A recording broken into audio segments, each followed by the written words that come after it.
Hey guys, what's up? It's Amy and welcome back to my channel. We are back with the book videos. I know, really exciting. Speaking of excitement, I'm going to present you the 4 books that I'm excited to read in July. So let's get right into it with the first book, which is called Kenya Valley by Kat Gordon. And this is a book that is set in the 1920s, 1930s. And this is about a young Theo who used to live in England with his family, but he then moves to Kenya, where he meets different kind of people. And he meets Freddie and Sylvie, who is living in a world full of fascination, drugs, parties, money, wealth, and glamour. Theo is completely fascinated by this world, but in the end he actually has to decide whether or not he wants to live this life or if he wants to live a different kind of life. And I not only picked this book out because of the beautiful cover, but I also kind of thought it's a fascinating era, like the 20s and 30s. And I have to admit that I never read a book that is actually set in this kind of genre. And I actually loved reading some other books that were set in Africa and in Kenya, and I thought, hey, why not pick this out and read it? Sounds like a fun book. Really excited to read this. I just took a look into the chapter overview and I'm now even more intrigued by it. The next book is called Aftermath by Harald Jenner, and I actually picked up the English copy, and I don't know why I didn't realize it, that the author is obviously German, and I just picked out the translated version of the book.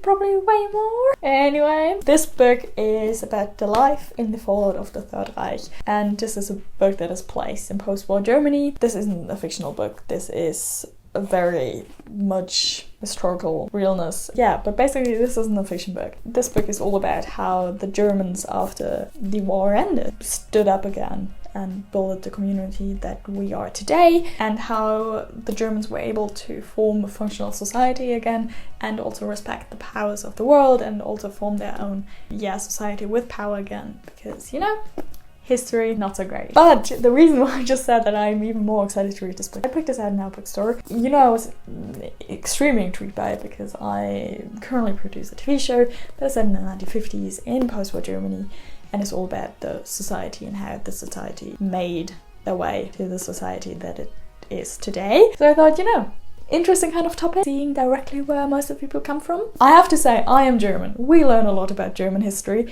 in our history classes in high school, but still, this is a topic that I am so interested in. The war was a horrible thing. The fact how the people made Germany to the country that it is today after such horrible things is one of the most fascinating things that I think people can do. How people come out of tragedies and trauma and how they can turn it around and make a country that was once so horrible turn into the country that it is today. Of course, it's not perfect, but you know, much better than it was. I was rambling. The fact why I'm now even more excited about this book is I just took a look into the chapters, and there is an entire chapter called Dancing Francie, My Poor Shattered Minds, which is the city that I live in. I live in Mainz. The fact that this is an entire chapter.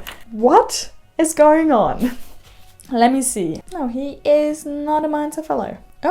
Oh, the translator, Sean Whiteside, is an award-winning translator from French, German, Italian and Dutch.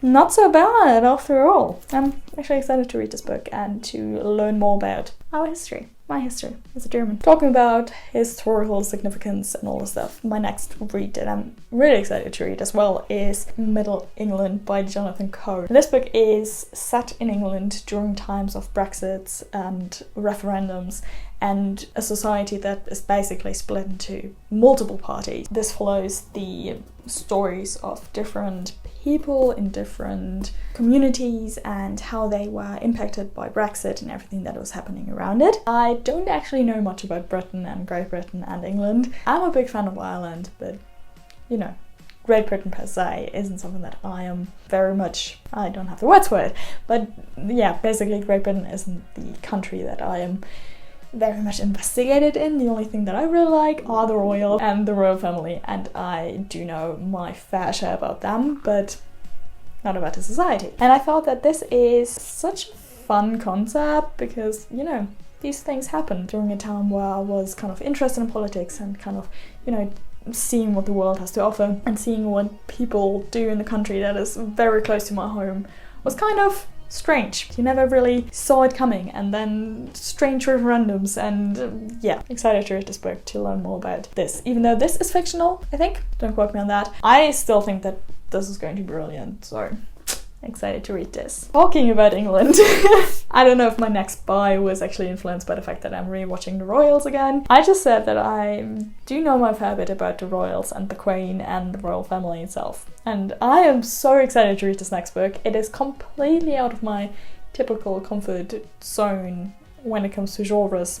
But let me introduce the next book first before I continue talking. The next book that I'm excited to read is A Three-Dog Problem by Sophia J. Bennett. This is part of the Her Majesty the Queen Investigates series, and this is actually the second part. I haven't read the first part because I didn't know that there is a first part. This book is about the real queen and her family, but the entire story around it and their actions are completely fictional. And this book is basically a murder mystery that the Queen is going to solve. A dead body of a staff member is found next to the royal family's pool. Nobody knows who did this. The police think it was just a tragic accident. There are things occurring and happening, and the only person that can make connections and sees the whole everything. But yeah, so excited to read this, and also the little corgis on the front, they are so cute. These are all the 4 books that I picked out for the month of July. As I said, I kind of have to go and get back into reading.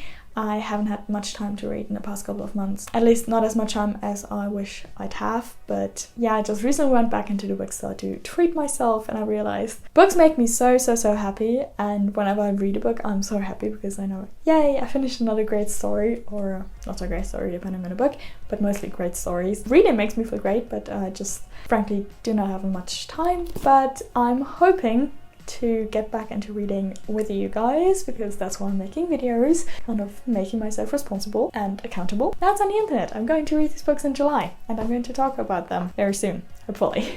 Anyway, please leave me a comment down below with your book recommendations for July or every other month. Let me know what you're reading.